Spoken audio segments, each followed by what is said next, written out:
Hello, my name is Michael Naranjo, and welcome to Real Music Works.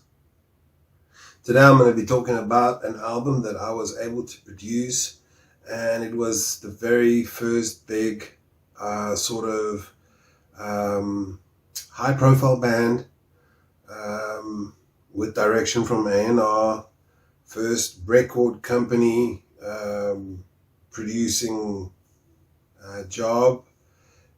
Obviously, with the amazing help from Ziggy Adolf, he was great. He really guided me through this process. It wasn't easy. It was really tough.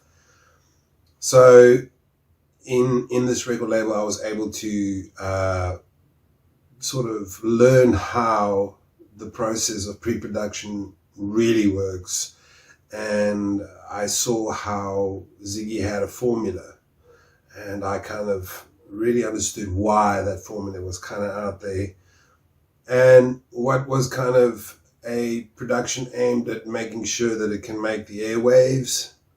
There's a particular mix and mastering for that sort of thing, and I learned that through that. So more of a commercial side of the production of music. In this case, I was told that I was going to produce a band called Glaskas, a bunch of beautiful human beings. At this particular point in time, my mandate was to just wire it all up, set the band up ready for recording, and it was a very different experience because the band had already been played live, but my intent as the producer, I really wanted them to, they were sort of doing very sort of folk Afrikaanse kind of rock, sort of grungy Afrikaanse sort of direction. But the guy that wrote the songs, Dion Meyer, he was a very mature songwriter and singing in his home, in his native tongue Afrikaans. It's a derivative of Dutch, really European Dutch. He was a very young man, and this guy had this vast Afrikaans words. He painted a picture. He was, a big fan of Jan Blom and Chris Bass and that sort of thing. He was a songwriter, like a real. I mean, I really valued him as one of these big songwriters of our time. So in South Africa especially. But the difference was he was a young man, and so with this depth of soul, we were trying to put songs together, and I told him if he would allow me. I had some arrangement ideas, and I had some movements that I would really like their band to explore. They're really getting some serious traction on national television and on a music television show.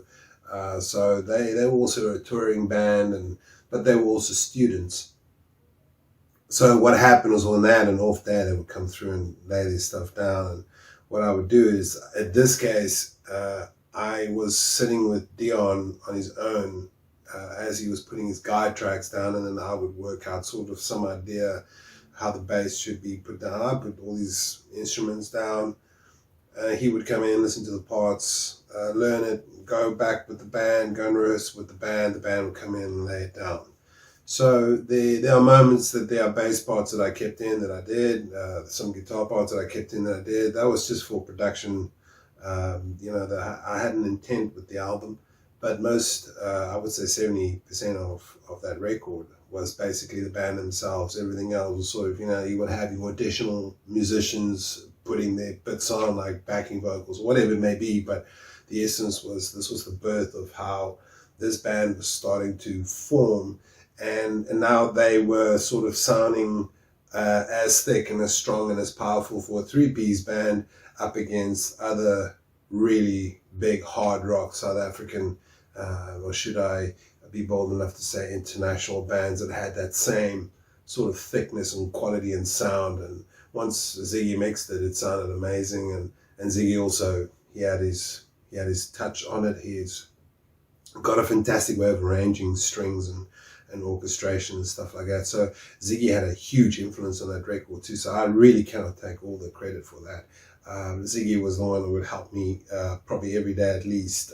He would pop in 20 times to make sure that, you know, I was okay handling the ship, keeping, you know, the truck on the road, or, you know, that sort of thing. So when it came to this band, you know, when they came and did their thing, you know, they had their first bass player, Lord forgive me, I can't remember his name, but I remember his face. What a beautiful human being, also very talented, you know, he's multi-instrumentalist, he does his thing.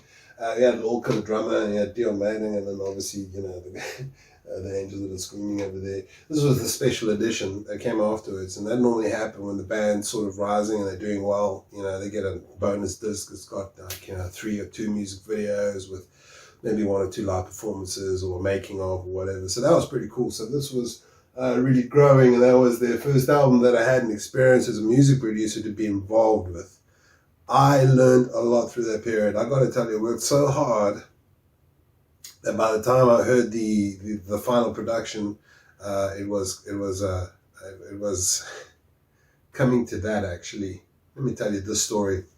We're sitting in the A&R room and we've printed, like, I mean, the record label's gone ahead and printed them. But my first big mistake as a music producer, my very first big mistake as a music producer, I was given the responsibility of making sure the master was done and dusted. We got to, I think, the 2nd or the 3rd song, and the song goes in 1.5 minutes and skips directly to the next song. Bearing in mind, we've already probably printed 1,000 of this because of the success of the band, and they had a huge following. Everybody turns to me, including the studio manager, Ziggy, and they were like, let's go to the studio and have a look at this. Let's go look at this production folder of this particular song.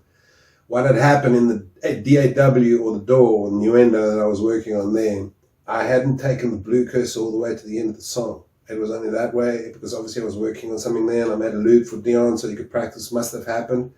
But when I did the master, when I did the final, all of that, the rest of the song wasn't there, and it was because I had the blue cursor there, and that was basically my first written warning, and that was a serious offense. I mean, all those CDs had to be destroyed. It was a lot.